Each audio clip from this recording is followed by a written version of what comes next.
¿Qué tal a todos? Esto es Motivación y Emoción. Hoy hablaremos sobre el cerebro motivado y emocional. La gran mayoría de las personas cree que el cerebro es importante porque lleva a cabo las funciones intelectuales y cognitivas como lo son el pensamiento, el aprendizaje y la memoria. Lo cierto es que el cerebro también es un centro de motivación y emociones, lo cual genera antojos, placer y necesidades, lo cual sugiere que el cerebro no solo se ocupa de las actividades que hagas, sino que también determina si lo quieres hacer. Un claro ejemplo sería cuando una persona se siente entusiasmada por un proyecto y por lo tanto se esfuerza al máximo para recibir alguna recompensa. Para entender mejor el tema, enfoquémonos en las partes del cerebro. Es una pequeña región del cerebro que actúa como el centro del control principal del sistema nervioso autónomo y endocrino. Está conformado por 20 núcleos o grupos de neuronas. Se ubica debajo del tálamo, formando parte de las paredes del tercer ventrículo en el diencéfalo. Su función es mantener el equilibrio interno del cuerpo. Este influye en las emociones y motivación de las siguientes maneras. En la motivación regula impulsos básicos como lo son el hambre, la sed, la conducta sexual, además del ritmo cardíaco, mientras que la emocional forma parte del sistema límbico, el cual procesa emociones convirtiéndolas en emociones intensas, en respuestas físicas a través del sistema nervioso. Es una estructura cerebral en forma de almendra que forma parte del sistema límbico. Sus funciones son el proceso emocional, ya que procesa emociones como lo son el miedo, la ansiedad, el placer. Además asigna una valencia emocional, ya sea positiva o negativa, a los estímulos del entorno, lo que dirige a la conducta motivada. O sea, que detecta amenazas rápidamente, incluso antes de un procesamiento consciente, libera adrenalina y otras hormonas. Trabaja con el hipotálamo para consolidar recuerdos con una fuerte carga emocional. La corteza orbitofrontal es una parte del cerebro que nos ayuda a evaluar y decidir entre diferentes opciones e incentivos. A lo largo del día, constantemente comparamos lo que puede darnos placer o satisfacción. Por ejemplo, elegir entre tomar agua o jugo o decidir qué producto comprar. La corteza orbitofrontal procesa la información sobre el valor de esos incentivos, permitiéndonos elegir lo que consideramos más atractivo o beneficioso. Los estudios con imágenes cerebrales muestran que esta área se activa cuando tomamos decisiones basadas en recompensas o preferencias. Por ejemplo, cuando las personas observan un menú, la corteza orbitofrontal se activa mientras recuerdan qué alimentos les gustan más y deciden cuál pedir. En otras palabras, esta parte del cerebro nos ayuda a comparar, valorar y elegir metas o recompensas de acuerdo con nuestras experiencias y deseos. El ácido encefálico medial es un conjunto de fibras nerviosas que conectan el hipotálamo con otras estructuras del sistema límbico, como el área septal, los cuerpos mamilares y el área tegmental ventral. Este haz está tan estrechamente relacionado con el hipotálamo que algunos investigadores lo consideran prácticamente una misma estructura. En cuanto a la motivación, este haz se asocia con el placer y el reforzamiento positivo. Por eso se le conoce como uno de los centros del placer del cerebro. En experimentos con animales, cuando se estimula eléctricamente esta zona, los animales repiten la conducta que estaban haciendo al momento de la estimulación, como si hubieran recibido una recompensa real. Por ejemplo, su comida favorita. Esto demuestra que el ácido encefálico medial motiva conductas placenteras y refuerza el aprendizaje. En los seres humanos, su estimulación no produce un placer intenso o eufórico, sino sentimientos positivos y optimismo general.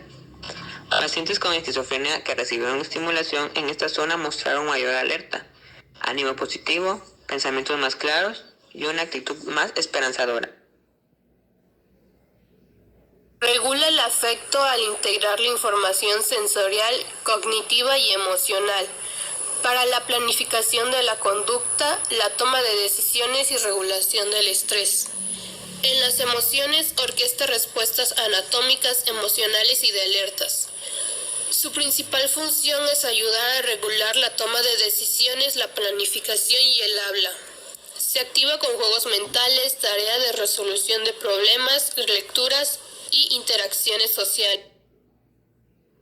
La formación reticular es una red compleja de núcleos interconectados en el tronco encefálico, que sirve como centro de control para las funciones vitales y es crucial para el mantenimiento de la conciencia y la modulación de actividades cortical. Se localiza en la parte central del tronco encefálico, desde el bulbo raquídeo hasta el mesencéfalo. Las lesiones en el tronco encefálico pueden dañar la formulación reticular, produciendo inconsciencia incontrolada propia del coma. Circuito cepohicámpico.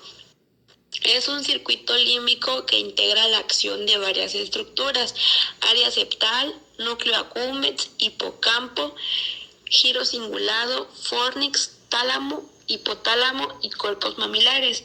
También se conecta con la corteza cerebral, por lo que participa en procesos cognitivos como la memoria e imaginación. Predice las emociones asociadas con sucesos próximos como placer o ansiedad anticipada. Permite que el cerebro valore si lo que sucede coincide o no con lo que se esperaba. El núcleo accumbens genera placer ante recompensas naturales como comida y aceptación social. También participa en la adicción. Hipocampo actúa como un comparador que verifica si lo que ocurre coincide con lo que la memoria espera. Cuando todo sale como esperaba, el hipocampo da el visto bueno y no se activa la ansiedad. El circuito se mantiene en calma. Cuando algo no sale como se esperaba, el hipocampo detecta el no hay visto bueno. Se activa el circuito cepohicámpico, generando ansiedad y atención elevada para afrontar la situación. Las sustancias ansiolíticas como alcohol y las enferminas naturales del cerebro apagan el modo de no hay visto bueno, reduciendo la ansiedad. El éxito, la recompensa o el placer liberan endorfinas, lo que desactiva la ansiedad y genera bienestar. En conclusión, este circuito equilibra ansiedad y placer. Sus ideas principales: participa en el control del estado de ánimo, la volición, la voluntad o deseo de actuar, y la toma de decisiones cotidianas. Es clave para la actividad mental que ocurre antes de decir algo. Relación con las emociones. Menor actividad en esta zona se asocia con tristeza o depresión, es decir, cuando esta área está apagada, la persona tiende a sentirse desmotivada o deprimida. Los estudios con tomografía por emisión de positrones muestran que aumenta el flujo sanguíneo en esta zona cuando una persona piensa y compara opciones. En cambio, la actividad disminuye cuando realiza tareas rutinarias o repetitivas. Neurotransmisores. Los neurotransmisores son los encargados de enviar y recibir información entre neuronas en el sistema nervioso central del cerebro. Cuando una neurona quiere comunicar algo a otra, esta neurona suelta un neurotransmisor que se transporta a la otra neurona. Otro término muy importante que se relaciona con este tema son las vías de neurotransmisión. Estas se encargan de lo mismo, pero a partir de un grupo de neuronas, no solo con una, como en la definición anterior. Un grupo de neuronas quiere enviar información a otro grupo de neuronas y esta se envía y se recibe por medio de las vías de neurotransmisión. En el enfoque motivacional existen 4 vías de neurotransmisión importantes, las cuales son la dopaminérgica, la serotoninérgica, la cual se relaciona e influye en el bienestar emocional y cambios de estado de ánimo. la noradrenérgica, que busca regular la activación y alerta, y la endorfínica, la cual busca contener y reprimir temores, dolores y ansiedad, contrarrestando lo negativo para que sea más lo positivo. Las vías de neurotransmisión dopaminérgica se encargan a través de la sinapsis en llevar a cabo un proceso de liberación de dopamina a causa de varios factores, situaciones o deseos del ser humano. Hablemos un poco de la dopamina y la acción motivada. La liberación de dopamina se asocia con dos sucesos del cerebro. Primero, como se dijo antes, la liberación de dopamina genera sentimientos positivos. En consecuencia, la estimulación de la vía dopaminérgica aumenta la probabilidad de la conducta de aproximación, en parte debido a que los sentimientos agradables crean la motivación de aproximación, pero también en parte porque la activación del sistema motor origina la conducta de aproximación dirigida a metas. Si seguimos con el ejemplo de las galletas de chocolate, la liberación de dopamina genera no solo sentimientos positivos, sino también la conducta motivada de búsqueda que se necesita para encontrar y consumir el alimento deseado. Así, en general, a medida que los sucesos van y vienen durante el día, el cerebro detecta que algunos de ellos son importantes en sentido biológico y libera dopamina, que genera buenos sentimientos y conducta de aproximación dirigida a metas. En consecuencia, la liberación de dopamina es un mecanismo neural a través del cual la motivación se convierte en acción. Esto ha dado paso a que muchas personas sean adictas o busquen drogas adictivas como los psicoestimulantes, que son reforzadores especialmente poderosos debido a que su uso repetido produce hipersensibilidad a la estimulación de dopamina. Muchas drogas adictivas como la cocaína, heroína, anfetamina, alcohol y nicotina causan hipersensibilización neural inducida por la dopamina, y una vez que ha ocurrido esto puede durar por años. ¿Cómo y por qué los fármacos antidepresivos alivian la depresión? Nuestro cerebro no solo piensa, también siente, se motiva y nos impulsa a actuar. Las emociones y la motivación surgen de estructuras cerebrales específicas como el hipotálamo, la amígdala y el núcleo, que reaccionan ante experiencias de placer, recompensa o amenaza.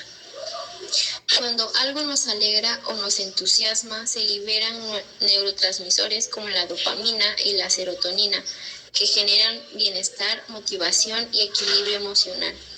Por eso, los fármacos antidepresivos actúan restaurando la serotonina en el cerebro, ayudando a aliviar la depresión. La testosterona y la oxitocina también influyen en nuestra conducta.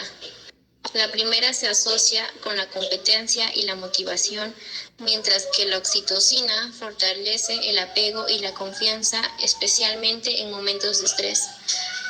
Además, la motivación no puede separarse del contexto social. Nuestras relaciones, el ambiente y las experiencias cotidianas estimulan el cerebro de forma natural, activando los mismos circuitos que responden a drogas o recompensas artificiales. No siempre somos conscientes de por qué actuamos como lo hacemos. Muchos de nuestros deseos y decisiones nacen en las estructuras emocionales inconscientes, no en la parte racional del cerebro. Eso ha sido todo por hoy. Gracias por su atención. Nos vemos pronto. Bye bye.